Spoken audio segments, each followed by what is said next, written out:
আল্লাহর নবী বলেন ওই পানিকে আল্লাহ বিফলে যেতে দেয় না। আজ আমরা মুসলমান কত কিছুর জন্য কাঁদি। ছেলে যদি মারা যায় বাপে কান্না করে, বাপ যদি মারা যায় ছেলে কান্না করে, বিবি যদি মারা যায় স্বামী কান্না করে, স্বামী যদি মারা যায় বিবি কান্না করে। আজকে পাড়া প্রতিবেশী যদি মারা যায় পাড়া প্রতিবেশী কান্না করে। কিন্তু আমার রহমতের নবী বলেন যে একজন মুমিন ব্যক্তি, একজন ইমানদার ব্যক্তি আল্লাহর ভয়ে, জাহান্নামের ভয়ে, মউতের ভয়ে, কবরের ভয়ে, হাসরের ভয়ে চোখের যখন দুই ফোঁটা পানি যখন ফেলাবে তো ওই পানিটাকে আল্লাহ বিফলে যেতে দেয় না। কাল মাহশারের দিন যেই দিন সংগঠিত হবে নাফসি নাফসির আলাম হবে, এমন এক ভয়ঙ্কর আজকে সময় হবে যেই সময়তে ছেলে তার বাপকে দেখে দূরে পালিয়ে যাবে, বাপ তার ছেলেকে দেখে দূরে পালিয়ে যাবে, মা তার ছেলেকে দেখে দূরে পালিয়ে যাবে, ছেলে তার মাকে দেখে দূরে পালিয়ে যাবে, সন্তান তার আজকে পিতা মাতাকে দেখে দূরে পালিয়ে যাবে, বিবি আজকে ছেলেকে দেখে, বিবি আজ স্বামীকে দেখে দূরে পালিয়ে যাবে। ওই মুহূর্তে জাহান্নামের এক টুকরো আগুন মানুষকে যখন ধেয়ে খাওয়ার জন্য আসবে ওই সময়তে মানুষ আগুনের দিকে নামাজের নেকিকে চালিয়ে দিবে, তাতে আগুন নিভবে না। রোজার নেকিকে চালিয়ে দিবে, তাতেও নিভবে না। হজের নেকিকে চালিয়ে দিবে, তাতেও নিভবে না। সমস্ত ইবাদতের নেকিকে চালানোর পরে যখন নিভবে না ওই মুহূর্তে আল্লাহ পাকের একদল ফেরেশতা একটু পানি নিয়ে এসে আগুনের উপরে চালিয়ে যখন দিবে সঙ্গে সঙ্গে আগুন যখন নিভে যাবে সমস্ত মানুষ অবাক হয়ে গিয়ে তাকিয়ে বলবে আল্লাহ যেই আগুন আজকে নামাজের আজকে নেকিতে নিভলো না, রোজার নেকিতে নিভলো না, হজের নেকিতে নিভলো না, যাকাতের নেকিতে নিভলো না, সাদকার নেকিতে নিভলো না, এটা কোন পানি যেই পানির দ্বারাতে আগুন নিভে গেল? তো সঙ্গে সঙ্গে মহান রব্বুল আলামিনের জালালাত ডাক দিয়ে বলবে শোনো বান্দা বান্দিগণ, তোমরা পৃথিবীর বুকে রাত্রি বেলাতে আমার ভয়ে, জাহান্নামের ভয়ে, মউতের ভয়ে, কবরের ভয়ে, হাসরের ভয়ে চোখের যে দুই ফোঁটা পানি ছড়িয়েছিলে ওই পানিকে আমি আল্লাহ বিফলে যেতে দিইনি, বরং আমার ফেরেশতারা ওই পানিকে সংগ্রহ করে নূরের পাত্রে আজকে আরশের নিচে সংরক্ষণ করে রেখেছিলেন। সুবহানাল্লাহ, একটু জোরে সুবহানাল্লাহ, সুবহানাল্লাহ, আর একটু আওয়াজ দিয়ে সুবহানাল্লাহ। তাহলে বোঝা গেল যে একজন মুমিন ব্যক্তির চোখের পানিও বিফলে যায় না। এই জন্য বলি চোখের পানি যদি ঝরাতে হয় আল্লাহর ভয়ে ঝরান, চোখের পানি যদি ফেলতে হয় কবরের ভয়ে ফেলুন, চোখের পানি যদি ফেলতে হয় তো জাহান্নামের ভয়ে ফেলুন। এ আজিজানে মুহতারাম, আজ আমাদের মধ্যে থেকে অনেকে কবরে চলে গিয়েছে, কিন্তু কবর কি জিনিস এটা কিন্তু আমরা কেউ জানি না, নাকি বলছেন? কারণ কবরে জিনারা গেলছে, কেউ কিন্তু আমাদের নিকটে ফেরত আসেনি যে কবর কি জিনিস আমাদেরকে শোনাবে। কিন্তু আপনাকে বলি কুরবান জান নবীর সাহাবী, আচ্ছা বলেন মুসলমান, আমার সামনে যতজন নারী পুরুষ আছেন আমরা জান্নাতে যাব এই কথার গ্যারান্টি কেউ দিতে পেরেছে? আমরা কেউ বলতে পারবো? জি না, আমরা কেউ জানি না। কিন্তু নবীর সাহাবী, যাকে নবী আমার জান্নাতি তো দূরের কথা, যাকে পৃথিবীর বুকে নবী আমার জান্নাতের সার্টিফিকেট প্রদান করে দিয়েছেন মুসলমান। সুবহানাল্লাহ, জোরে জোরে সুবহানাল্লাহ, সুবহানাল্লাহ। খলিফাতুল মুসলিমিন আমিরুল মুমিনিন হযরতে উসমানে গনি রাদিয়াল্লাহু তাআলা আনহু, তিনার ভয় কতটা ছিল যে তিনি যখন কবর জিয়ারত করতে যেতেন তো কবরের সামনে দাঁড়িয়ে দাঁড়িয়ে এত কান্না করতেন যে চোখ দিয়ে পানি গড়ে গড়ে, দাড়ি ভিজে ভিজে আজকে টপ টপ করে পানি পড়তো মুসলমান। আচ্ছা জানে মুহতারাম, তো আমাকে আপনাকে সর্বপ্রথমে আল্লাহর ভয় করতে হবে। এরপরে আল্লাহ বলছেন ওয়া কুনু মা'আস সাদিকিন, এরপরে আল্লাহ বলছেন যে তোমরা সত্যবাদীর সঙ্গ লাভ করো। সত্যবাদীর সঙ্গ লাভ করতে আল্লাহ কেন বললেন?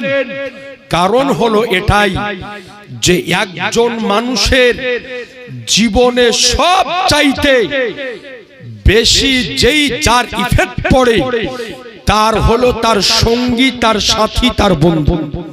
একজন মানুষ তার চলন্ত জীবনে সবচাইতে বেশি ফলো করে তার বন্ধুকে।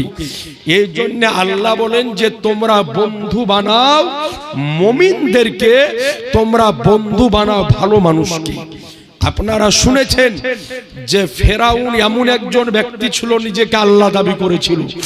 আপনি পুরো ফেরাউনের জীবনী যদি আলগা করেন তো ফেরাউনকে যত রকমের খারাপ বুদ্ধি দিত তার বন্ধু ছিল একটা, তার নাম ছিল হামান। এই হামান তাকে সমস্ত রকমের বুদ্ধিবাদ্যা দিত যে এটার পরে এটা কর, এটার পরে এটা কর। এই জন্য আল্লাহ বললেন ওয়াকুনু মা'আস সাদিকিন, তোমরা সত্যবাদীদেরকে বন্ধু বানাও, সঠিক মানুষকে বন্ধু বানাও, মুমিনদেরকে বন্ধু বানাও। এখন আমাকে ও আপনাকে খোঁজ করতে হবে সত্যবাদী কারা। সত্যবাদীকে পৃথিবীর বুকে যত মানুষ আছে, নেতা হোক, ছাতা হোক, মন্ত্রী হোক, ডাক্তার হোক, মাস্টার হোক, প্রিন্সিপাল হোক, প্রফেসর হোক, মিলিটারি হোক, বিএসএফ হোক, কর্নেল হোক, মেজর হোক, মৌলবি হোক, মুফতি হোক, ইমাম হোক, মুয়াজ্জিন হোক, পীর হোক, পীরজাদা হোক, নামাজি হোক, বেনামাজি হোক, রোজাদার হোক, বেরোজাদার হোক, পৃথিবীর বুকে যত মানুষ আছে কেউ কিন্তু নিজেকে মিথ্যাবাদী বলে না, সকলেই বলে যে আমি হলাম সত্যবাদী।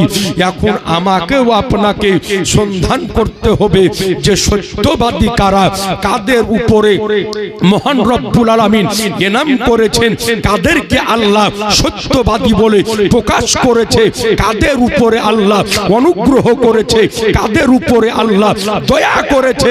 কোরআনের মধ্যে আল্লাহ পাক বলেন আল্লাযীনা আনআমাল্লাহু আলাইহিম মিনান নাবিয়্যিনা ওয়াস সিদ্দিকিনা ওয়াস শুহাদায়ে ওয়াস সালিহিনা। আল্লাহ পাক বলেন নিশ্চয় আমি আল্লাহ অনুগ্রহ করেছি, দয়া করেছি, ইনাম করেছি চার শ্রেণীর ব্যক্তির উপরে। এক শ্রেণী হলো নবীগণ, দ্বিতীয় শ্রেণী হলো সিদ্দিকগণ, তৃতীয় শ্রেণী হলো শহীদগণ, চতুর্থ শ্রেণী হলো আল্লাহর ওলিগণ। অর্থাৎ বোঝা গেল এই পৃথিবীর বুকে সত্যবাদী হলো নবীগণ, সত্যবাদী হলো সিদ্দিকগণ, সত্যবাদী হলো শুহাদায়ে কেরামগণ, সত্যবাদী হলো আজকে আল্লাহর আউলিয়ায়ে কেরামগণ। যদি আরো একটু আপনাকে খোলাসা করে বলা যদি যায়, আবু বকর সিদ্দিক তিনি হলেন সত্যবাদী, ওমরে ফারুক তিনি হলেন সত্যবাদী, ওসমানে গানি তিনি হলেন সত্যবাদী, আলিয়ে মুর্তজা তিনি হলেন সত্যবাদী, ইমামে বুখারী তিনি হলেন সত্যবাদী, ইমামে মুসলিম তিনি হলেন সত্যবাদী, ইমামে আজম তিনি সত্যবাদী, ইমামে শাফি তিনি সত্যবাদী, ইমামে মালিক তিনি সত্যবাদী, ইমামে হাম্বল তিনি সত্যবাদী, গাউসে পাক তিনি সত্যবাদী, খাজায়ে পাক তিনি সত্যবাদী, আমার আলা হযরত তিনি সত্যবাদী। এক কথায় পৃথিবীর বুকে যত প্রকারের আউলিয়ায়ে কেরাম আবির্ভাব ঘটেছে প্রত্যেক আল্লাহর হাক্কানি ওলি ছিলেন সত্যবাদী। সুবহানাল্লাহ, একটু জোরে সুবহানাল্লাহ বলেন। সুবহানাল্লাহ। আমরা হলো সুন্নাতে ওয়াল জামাতের মানুষ, আমরা আল্লাহর ওলিদের নিকটে যাই, আমরা ওলিদের নিকটে যাই, আমরা মাজারে যাই, আমরা দরগাতে যাই। আমাদের কথা হলো আমরা আল্লাহকেও মানি, আল্লাহ ওয়ালাকেও মানি।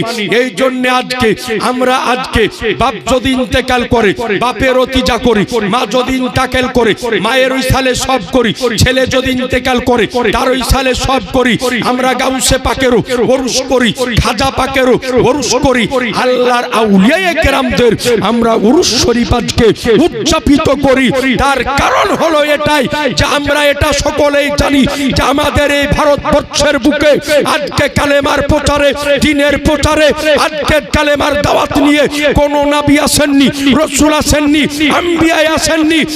এরপরেও এই ভারতের বুকে আজ লক্ষ লক্ষ কোটি কোটি মুসলমানের ঘরে ঘরে কালেমার আজকে আওয়াজ উঠতেছে।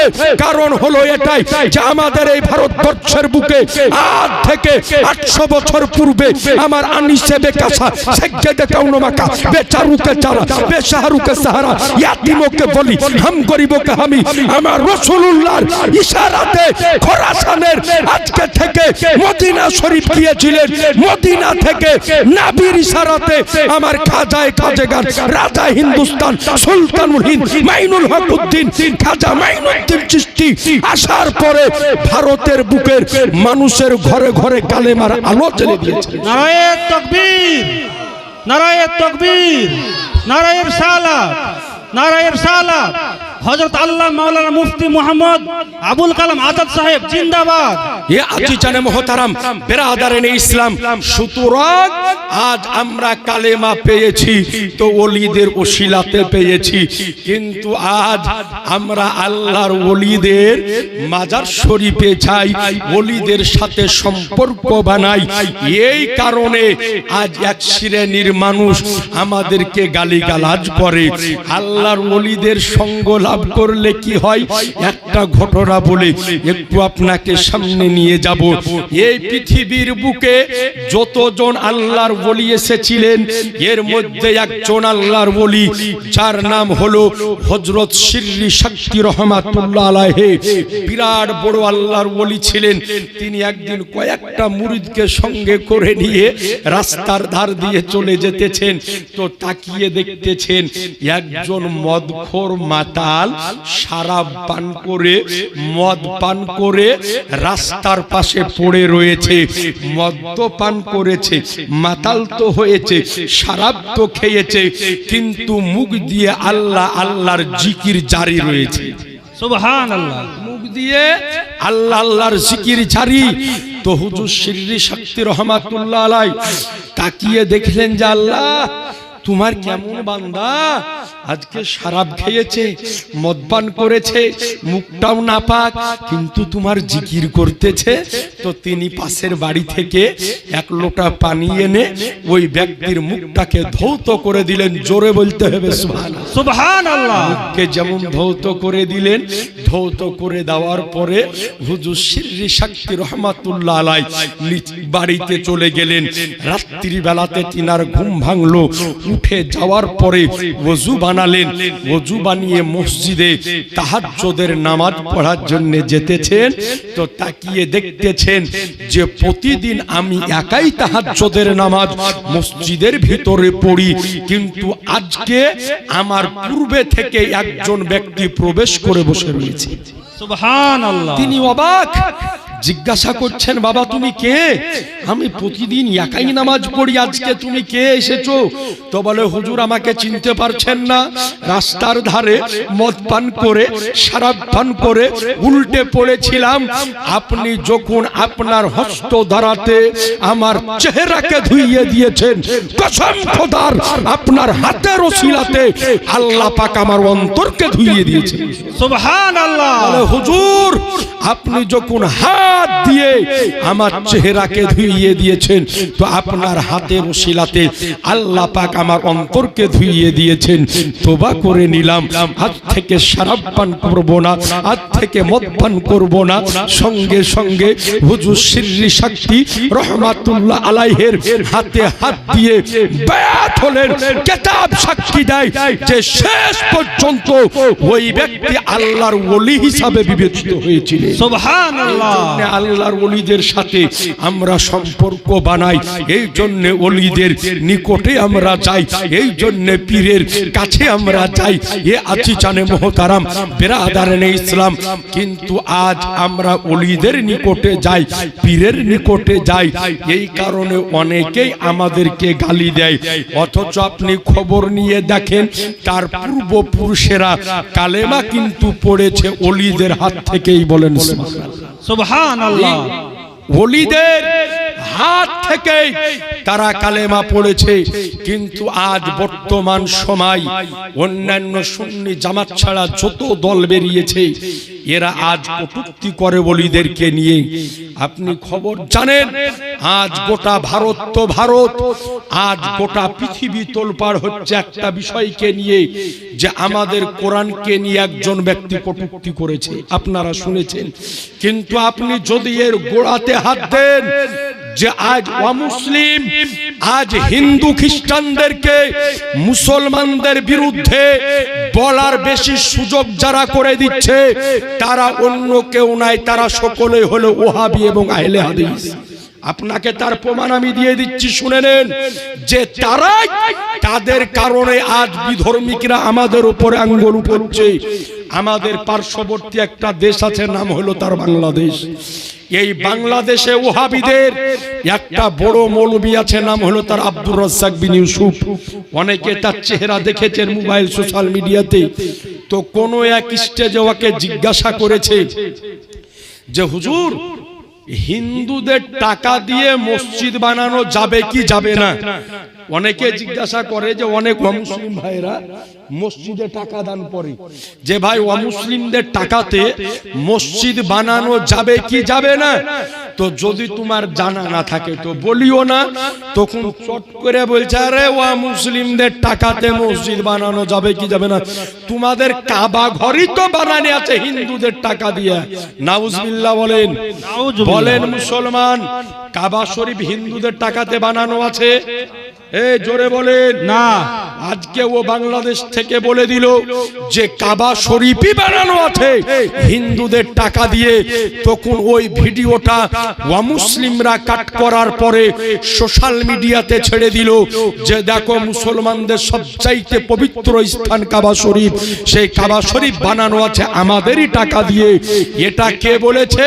একজন মৌলবী বলেছে।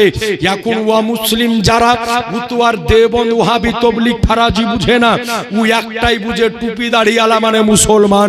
তো মুসলমানরা বলেছে, সুতরাং আপনাদের নিকটে বলতে চাই যে আজকে অমুসলিমদেরকে বলার সুযোগ বেশি বেশি করে দিচ্ছে এই আপনার ওহাবি আহলে হাদিসের দলেরা। এদের কারণে আজকে অমুসলিমরা আমাদের উপরে বেশি বেশি বলতেছে। এরপরে আপনি চলুন, কত বড় বড় খাতারনাক কথা তারা বলেছে। আর আজ সোশ্যাল মিডিয়াতে ওগুলা পোস্ট হচ্ছে শুধুমাত্র তাদের কারণে। এ আজিজানে মোহতারাম বেরাদারেনে ইসলাম, আপনারা সকলেই শুনেছেন যে গোটা পৃথিবীর বুকে একটা ইন্টারন্যাশনাল ফতোয়ার কিতাব আছে। এই ফতোয়ার কিতাবটার নাম হলো ফতোয়ায়ে আলমগীরি।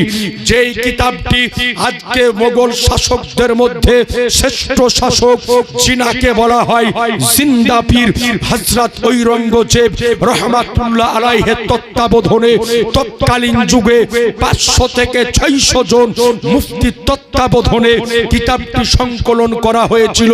তার নাম হলো ফতোয়ায়ে আলমগীরি, ইন্টারন্যাশনাল ফতোয়ার কিতাব। যেই কিতাবটি সকলেই মান্য করে, এমনকি ভারতবর্ষের সুপ্রিম কোর্টে পর্যন্ত ইসলামিক ল অনুযায়ী এই ফতোয়ায়ে আলমগীরির গ্রহণযোগ্যতা পায়। এই ওহাবি আহলে হাদিসদের একজন বক্তা, যার বাড়ি হলো আমাদের এই পশ্চিমবঙ্গের উত্তর 24 পরগনা, ওর নাম হলো তারকাটা মুমতাজুল।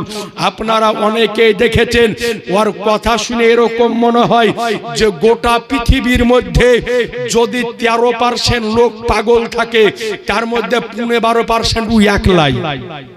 কথা বুঝেননি? তার মধ্যে 12% ওই হলো একলাই। তো এই ফতোয়ায়ে আলমগীরি একটা বাংলা নিয়ে নিয়ে মানুষকে দেখাচ্ছে, বলছে দেখো দেখো ফতোয়ায়ে আলমগীরির ভিতরে নাকি লেখা আছে যে বিসমিল্লাহ বলে কুকুর জবাই করলে কুকুরও নাকি হালাল হয়ে যায়। নাউজুবিল্লাহ বলেন। নাউজুবিল্লাহ বলেন মুসলমান, এত বড় মিথ্যা কথা ফতোয়ায়ে আলমগীরির উপরে সে লিখে সে বলে দিল। এ আজিজানে মোহতারাম, ওই কথাটাকে আজকে অমুসলিমরা নেওয়ার পরে প্রচার করতেছে। আজকে এই সোশ্যাল মিডিয়ার মাধ্যমে আমাদের পশ্চিমবঙ্গের এই তার কাটা মমতাজুলকে চ্যালেঞ্জ সহকারে বলতে চাই যে ফতোয়ায়ে আলমগীরির সম্পর্কে সে দাবি করেছে যে ফতোয়ায়ে আলমগীরিতে নাকি 80% মশলা ভুল আছে এবং কোরআন ও হাদিসের বিপক্ষে আছে। নাউজুবিল্লাহি মিন জালিক। আজকে আপনাকে বলতে চাই অরিজিনাল যে ফতোয়ায়ে আলমগীরি আরবি ভাষায় লেখা আছে, এই ফতোয়ায়ে আলমগীরি থেকে 80% তো দূরের কথা, 1% মশলার ভুল প্রমাণ করা ও তো দূরের কথা, ওর মরা বাপেরও ক্ষমতা নেই মুসলমান। অথচ তাদের কারণেই মুসলিমরা বলার সুযোগ পাচ্ছে। আবার কেমন করে সুযোগ করে দিচ্ছে একটু আপনাকে বলে দিই। আমাদের পশ্চিমবঙ্গের একটা মৌলবি আছে, বাড়ি হচ্ছে বর্ধমান। ওর চেহারা দেখবেন তো মনে হবে যে 3 মুন ওজন। ছেলে পিলের এখন ওকে ডাবচোর বলে চিনে। লাই ভাই চিনেন না?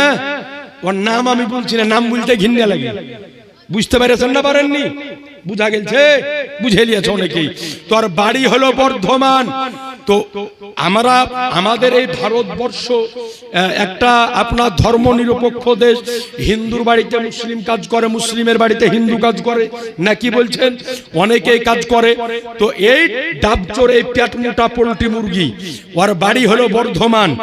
তো বলছে অন ক্যামেরা লোকের সামনে বলছে রমজান মাসে একবার আমার বাড়ি, আমার মাদ্রাসায় 2 জন হিন্দু কাজ করতে এলো, এসেছে কাজ করতে। তো বলছে ওরা তো আর হিন্দু রোজা রাখেনি, বলছে হুজুর খাওয়াইতে হবে, খাবো। তো বলছে আর রোজার মাসে আমি আর কি খাওয়াবো?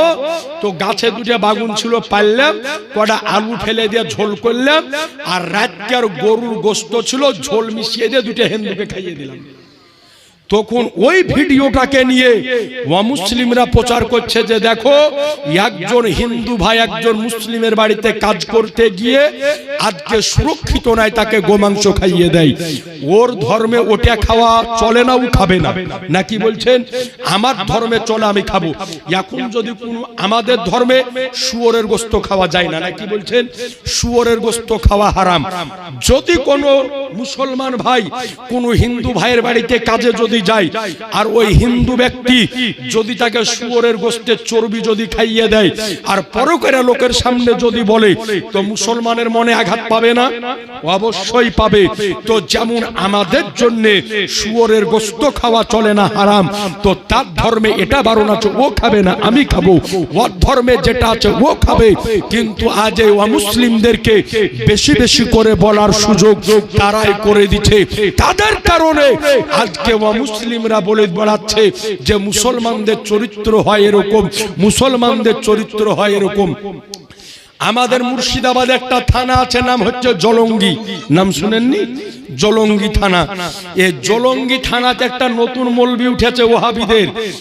আরবি পড়েনি, মাদ্রাসা বাপের কালে যায়নি, জীবনে কোনোদিনও মাদ্রাসার চেহারা কোনোদিন দেখেনি। বাংলা পড়ে পড়ে আলেম হওয়ার পরে এমন দাঁত চিপে চিপে কথা বলে, একদম মানে মানুষকে পরিবর্তন করার কথা বলে। তো শুনিয়া মনে হয় যে রে ভালোই তো কথা বলছে, মানুষকে নমাজের কথা বলছে ভালোই। তো শুনি শুনি দেখতে দেখতে খোঁজ লিয়া দেখলাম যে এমন বদমাশের বদমাশ, ওই বক্তাগিরি করতে করতে ওর মামিকে নিয়ে পালিয়ে গেছে। চিন্তা করেছে? ও এখন বললে চিনালে আব্দুল করিম মামি চোর, ওর বাড়ি হচ্ছে জলঙ্গি। খোঁজ লিয়া দেখুন ওর মামিকে নিয়ে পালিয়ে গেছে। চিন্তা করেছেন? ওই বলছে, ওই মামি চোরে বলছে যে বাড়িতে একটা ভিডিও একটু আগে আমাকে হানিফ ভাই দেখাচ্ছিল, যে বলছে বাড়িতে ঢুকার সময়তে মিলাদ করা, ফাতিহা করা, সিন্নি করা, এরপরে সিন্নি খাওয়ানো কি বলছে সব বেদাত এবং হারাম। কোন কিতাবে লেখা? তোর বাপের কিতাবে লেখা আছে। ওর কিতাবে কোন নবীর হাদিসে নাই, কোথায় তার বাপের বাড়ির কিতাবে আছে। কথা বুঝতে পেরেছেন? আজ মানুষ কেমনি করে বিভ্রান্তি করছে আর সাধারণ মানুষের ঈমানকে লুণ্ঠন করতেছে। এদের কারণে আজ অমুসলিমরা মুসলমানদের উপরে আঙ্গুল তোলার সুযোগ পেতেছে। আজ আপনাদেরকে বলতে চাই, এই আল্লাহর ওলিগণ এই ভারতবর্ষের বুকে ইসলাম অনয়ন করেছে। কেমন করে তারা ইসলাম এনেছে একটা মাত্র ঘটনা আপনাদের সামনে উপহার দিব। এ আজি জানে মোহতারাম, আমাদের এই ভারতবর্ষে এক নয় দুই নয় কমবেশ 200 বছর ইংরেজরা শাসন করেছে, অমানবিক অত্যাচার করেছে, আমরা আপনারা সকলেই জানি। এরপরে 200 বছর পরে 15ই আগস্ট 1947 সালে এই ভারতবর্ষ স্বাধীনতা লাভ করেছে। এ আজি জানে মোহতারাম, তো এই ভারতবর্ষের বুকে যখন ইংরেজদের শাসন আমল চলতেছিল, সাদা চামড়া ইহুদি খ্রিস্টানদের শাসন যখন চলতেছিল, আমাদের ভারতবর্ষে একটা জায়গা আছে, নাম হলো কাশ্মীর। এই কাশ্মীরের সরজমিনে 40 জন বিজ্ঞ আলেম, যাদের গায়ে ছিল লম্বা জামা, মাথায় ছিল টুপি, আর মুখে ছিল লম্বা লম্বা দাড়ি, এরা আসলো দ্বীন এবং ইসলামের প্রচার করতে। দ্বীন ও ইসলামের প্রচার তারা শুরু করলো। এইদিকে ইংরেজ সরকারের লোকেরা দেখতে পেল যে 40 জন এইরকম দাড়িওয়ালা টুপিওয়ালা লোক যারা দ্বীন ও ইসলামের প্রচার করছে, তারা বলল তোমরা কিসের প্রচার করো? তো বললাম আমরা দ্বীন ও ইসলামের প্রচার করছি, কালেমার প্রচার করছি। তো ইংরেজ সরকারের সঙ্গপঙ্গ যারা ছিল, তারা সরকার বাহাদুরের কাছে যাওয়ার পরে বলল যে 40 জন লম্বা জামাওয়ালা, লম্বা টুপিওয়ালা, লম্বা দাড়িওয়ালা ব্যক্তি এসেছে, তারা ইসলামের প্রচার করছে, তাদেরকে গ্রেপ্তার করে অতি তাড়াতাড়ি সাজা দেন, না হলে কিন্তু আমাদের ধর্ম থাকবে না, আমাদের ধর্ম পৃথিবীর বুক থেকে আজকে বিলুপ্ত হয়ে যাবে। সরকার বাহাদুর বলল সাজা কেমন করে দিব, তাদের তো কোনো দোষ বের করা লাগবে। সঙ্গপঙ্গরা বলল শোনো, ধরে নিয়ে আসবো আমরা, আর দোষও বের করব আমরা, কিন্তু সাজা দেওয়ার দায়িত্ব হলো আপনার। কারণ হলো একজন ব্যক্তিকে সাজা যদি দিতে হয়, সত্য হোক বা মিথ্যা হোক, দোষ তার উপরে দিতে হবে, নাকি বলছে? বিনা দোষে তো সাজা দেওয়া যাবে না। তো বলল হাজির করো। 40 জন আলেমকে ধরে নিয়ে এসে হাজির করা হলো। তো সরকার জিজ্ঞাসা করলো তোমরা কিসের প্রচার করছো? বলে ইসলামের প্রচার করছি। তো ওই সঙ্গপঙ্গরা বলল যে আচ্ছা তোমরা যে ইসলামের প্রচার করছো, তো বলো তোমাদের ইসলাম ধর্ম ঠিক? বলে ঠিক। বলে তোমাদের হাদিস? বলে ঠিক। কোরআন ঠিক। বলে তোমাদের ধর্ম সত্য না মিথ্যা? বলে সত্য। তো বলে তাইলে শোনো, তোমাদের ধর্ম যদি সত্য হয়, তোমাদের নবীর হাদিস যদি সত্য হয়, তো তোমাদের নবীর যতগুলা হাদিস আছে এর মধ্যে নবীর একটা হাদিস হলো যে বানি ইসরাইল গোত্রের নবীদের যে ক্ষমতা ছিল, এই শেষ নবীর উম্মতের মধ্যে যারা আলেম হবে আল্লাহ তাদেরকে ওই ক্ষমতা দান করবে। মুসলমান সুবহানাল্লাহ। তাইলে তোমাদের নবীর হাদিস যদি সত্য হয়, তোমরা হলে শেষ নবীর উম্মতের মধ্যে আলেম। তো তাইলে বানি ইসরাইল গোত্রের নবী ছিল ঈসা নবী, উনি মুর্দাকে জিন্দা করত। আর তোমাদের নবীর হাদিস হলো যে ঈসা নবী যেমন জিন্দা করেছে ওই রকম ক্ষমতা আমার নবীর উম্মতের যারা ওলামায়ে কেরাম তাদের মধ্যে হবে। তাইলে তোমরা এখন মুর্দাকে জিন্দা করে দেখাও। 40 জন আলেম পেরেশান, কি করা যায়? এই মুহূর্তে মুর্দাকে আমরা জিন্দা কেমন করে করব? কেমন করে মুর্দাকে জিন্দা করা যায়? 40 জন আলেমকে বলল যে মুর্দাকে জিন্দা করো, আর না হলে বলো যে তোমাদের নবীর হাদিস হলো মিথ্যা, তোমাদেরকে মেনে নিতে হবে। 40 জন আলেম বলল যে শুনেন, আমাদেরকে কয়েকটা দিন সময় দেন, তারপরে আমরা চেষ্টা করে দেখব। 40 জন আলেমকে কারাগারের মধ্যে বন্দী করে দেওয়া হলো।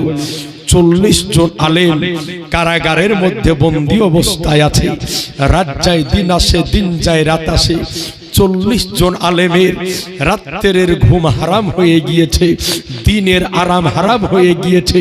রাত্রি বেলাতে তাহাজ্জুদের নামাজ পড়ে আল্লাহর দরবারে হাত উঠিয়ে ফরিয়াদ করে যে খোদা, আজকে যদি আমাদের জানের প্রশ্ন আসতো জান দিয়ে দিতাম, প্রাণের প্রশ্ন যদি আসতো প্রাণ দিয়ে দিতাম, বিবি বিবাহ করার প্রশ্ন যদি আসতো বিবি বিবাহ করে দিতাম, ছেলে মেয়ে এতিম করার প্রশ্ন প্রশ্ন যদি আসতো ছেলে ও মেয়েকে ইয়েতিম করে দিতাম, কিন্তু ওগো খোদা তোমার ওয়াহাদানিয়াতের প্রশ্ন, তোমার নবীর রিসালাতের প্রশ্ন। আল্লাহ যদি 40 দিন পরে মুর্দাকে যদি আমরা জীবিত করতে না পারি, তাহলে আল্লাহ তোমার ধর্মকে, তোমার দিনকে মিথ্যা বলে স্বীকার করতে হবে। ওগো আল্লাহ তোমার নবীর হাদিসকে মিথ্যা বলে স্বীকার করতে হবে। ওগো মালিক তুমি আমাদেরকে গায়েবী ভাবে মাদাদ করিও, গায়েবী ভাবে সাহায্য করিও। বলে ওগো আল্লাহ তোমার নবী বদরের প্রান্তরে সাহায্য চেয়েছে, সাহায্য করেছো। তোমার নবী উহুদের প্রান্তরে সাহায্য চেয়েছে, সাহায্য করেছো। তোমার নবী তায়েফের প্রান্তরে সাহায্য চেয়েছে, সাহায্য করেছো।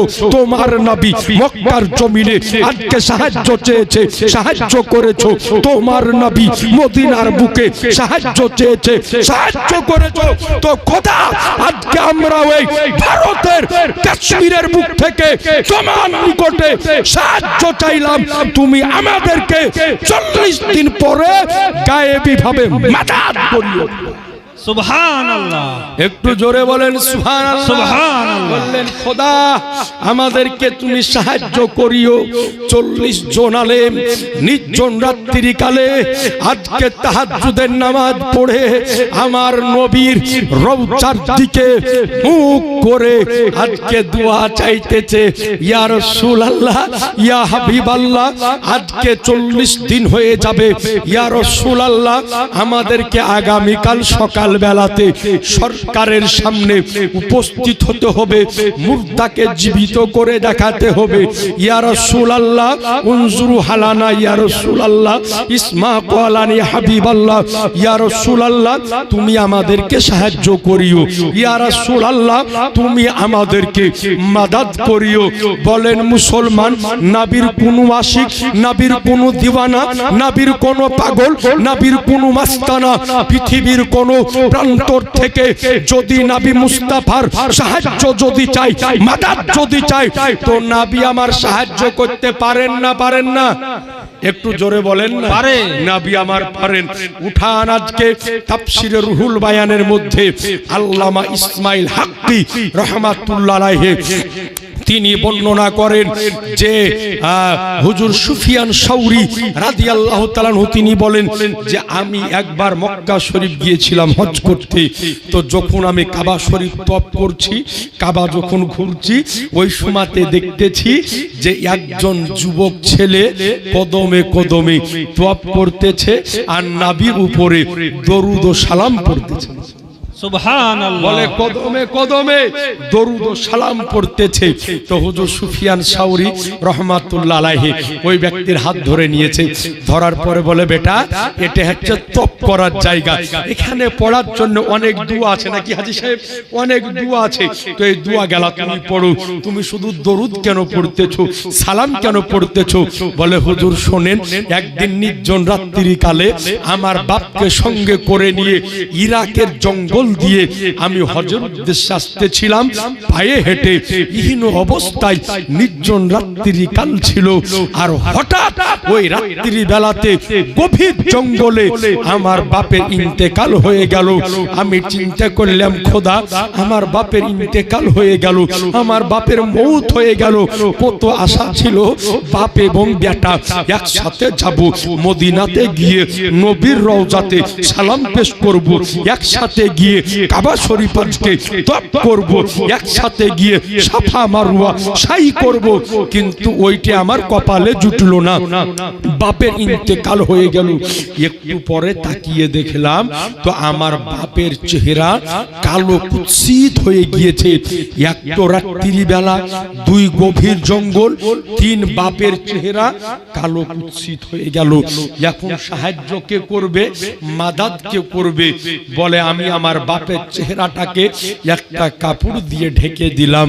ঢেকে দেওয়ার পরে একটু পরে তাকিয়ে দেখলাম যে মদিনার দিক থেকে থেকে একজন ব্যক্তি ঘোড়ার উপরে আরোহণ করে বুরখা পরিহিত অবস্থায় আসার পরে ঘোড়া থেকে নেমে আমার বাপের চেহারার উপরে যেমনি হাত বুলিয়ে দেওয়া, বলে সঙ্গে সঙ্গে আমার বাপের চেহারা পূর্ণিমার চাঁদের মতো জ্বলজ্বল করতে আরম্ভ।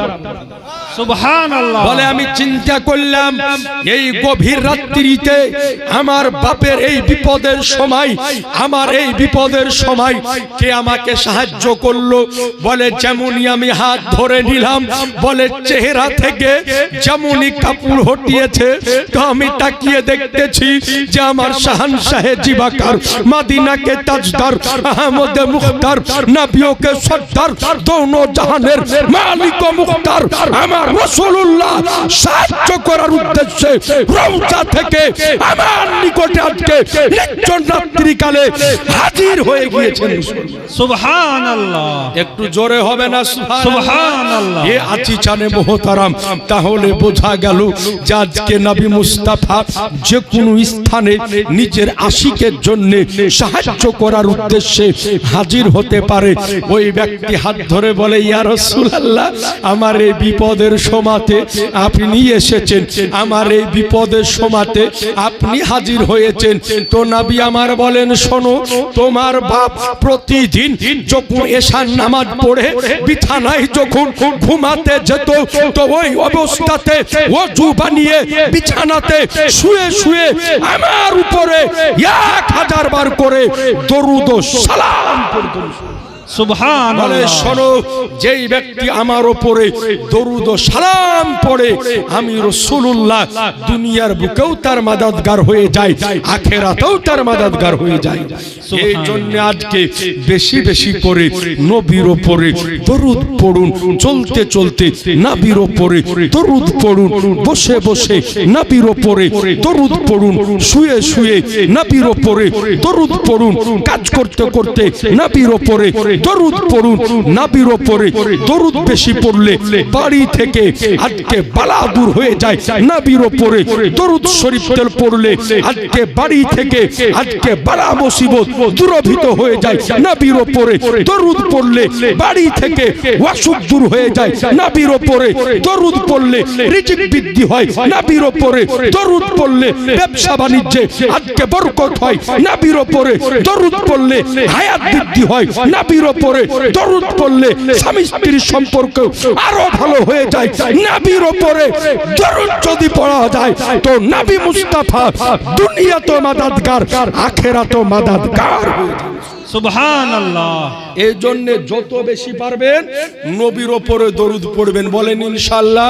ইনশাআল্লাহ। একটু জোরে বলেন ইনশাআল্লাহ। ইনশাআল্লাহ। এই জায়গাতে আমার একটা মশলা মনে পড়ে গেল, বলে দিলে কি বলছেন, একটু বলে দি, মশলাটা শুনেলেন। আমাদের ঘরের মা বোনেরা প্রত্যেক মাসে একবার করে নাপাক হয়, হয় না? মা বোনরা একবার করে নাপাক হয়। মা বোন ভালো করে শুনেলেন তো অনেক মহিলা মনে করে যে আমি যখন নাপাক হয়ে যাই, পিরিয়ডস যখন আমার চলে, ওই মুহূর্তে আমি মনে হয় কিছুই করতে পাবো না। অনেক মেয়ে প্রশ্ন করে যে মুফতি সাহেব, যে আমি নাপাকি অবস্থাতে বাড়িতে ফাতিয়া হচ্ছে, তো শিরনি বানাতে পাবো কি পাবো না? ভালো করে শুনেলেন মা বোন, নাপাক অবস্থায়, পিরিয়ডস অবস্থায় মাত্র কয়েকটা কাজ করা হারাম।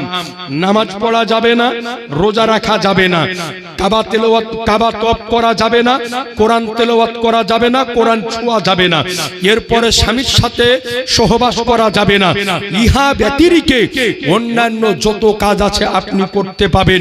নামাজের সময় সময় বাহারের শরিয়াতের মধ্যে হুজুর সদরুশ্বরী আমজাদ আলী রহমাতুল্লাহ আলাইহি স্পষ্ট আকারে লিখেছে যে মা বোনরা নাপাক যখন থাকবে তো ওই মুহূর্তে ও নামাজের সময় সময় মুসাল্লা বিছিয়ে ওযু বানিয়ে মুসাল্লাতে বসে বসে তওবা ইস্তেগফার পড়বে, কালেমা পড়বে এবং আমার নবীর উপরে দরুদ ও সালাম পড়বে। সুবহানাল্লাহ বলবেন না? তো আপনি এগুলা করতে পাবেন। ওই সময়তে নবীর উপরে দরুদ ও সালাম পড়বেন নামাজের সময় সময়, কারণ নামাজের অভ্যাসটা ছুটে যেন না যায়। কথা বুঝতে পারলেন? নামাজের অভ্যাসটা ছুটে যেন না যায়। তো আজি জানে মোহতারাম বলতেছিলাম, তো নবী আমার মাদাদ করেন, এই জন্য নবীর ওপরে বেশি বেশি করে দরুদ পড়বেন, বলেন ইনশাআল্লাহ। নবীকে সালাম দিবেন। দেখেন, দরুদ শরীফ হচ্ছে এমন এক পরিপূর্ণ ইবাদত, নামাজ পড়তে গেলে নামাজের জন্য ওযু লাগে, নাকি বলছেন? বিনা ওযুতে নামাজ হবে? জি না, বিনা ওযুতে নামাজ হয় না। কোন ব্যক্তি যদি বিনা ওযুতে নাজায়েজ হারাম মনে করে যদি নামাজ পড়ে, যে বিনা ওযুতে নামাজ পড়া হলো হারাম, এটা জেনে যদি নামাজ পড়ে তাহলে গুনাহে কাবিরা হবে। আর কোন ব্যক্তি যদি বিনা ওযুতে হালাল মনে করে নামাজ পড়ে, মনে করলো যে বিনা ওযুতে নামাজ পড়া হালাল, এটা মনে করে যদি নামাজ পড়ে তাহলে ওই ব্যক্তির সঙ্গে সঙ্গে কাফির হয়ে যাবে। কথা বুঝলেন? সঙ্গে সঙ্গে কাফির হয়ে যাবে। এই জন্য নামাজের জন্য, নামাজ পড়ার জন্য ওযু করা হলো অপরিহার্য, অর্থাৎ ওযু করতে হবে। কিন্তু দরুদ শরীফ এমন এক ইবাদত যেটা ওযু করেও পড়া যায়, বিনা ওযুতেও পড়া যায়। সুবহানাল্লাহ, জোরে সুবহানাল্লাহ বলবেন। সুবহানাল্লাহ। ইমাম বুখারী রাহমাতুল্লাহ আলাইহি বুখারী শরীফ যখন লেখেন, তো তিনি বুখারী শরীফ একদিনে এক বছরে নয়, বরং বুখারী শরীফ আপনার দীর্ঘ 16 বছর ধরে লিখেছেন। সুবহানাল্লাহ বলেন। সুবহানাল্লাহ। জিজ্ঞাসা করলো, হুজুর এই বুখারী শরীফ 16 বছর সময় কেন লাগলো? বলে, শোনো, এই বুখারী আমি মদিনাতে লিখেছি। তো আমি যখন একটা হাদিস লিখতাম, তো লিখার পূর্বে গোসল করতাম, ওযু করতাম, এরপরে 2 রাকাত নামাজ পড়ে নবীর উপর দরুদ ও সালাম পড়ে আমি হাদিস লেখা শুরু করতাম। ওই ওযুতে, ওই গোসলে একটা হাদিস লিখতাম আর দ্বিতীয় হাদিস লিখতাম না।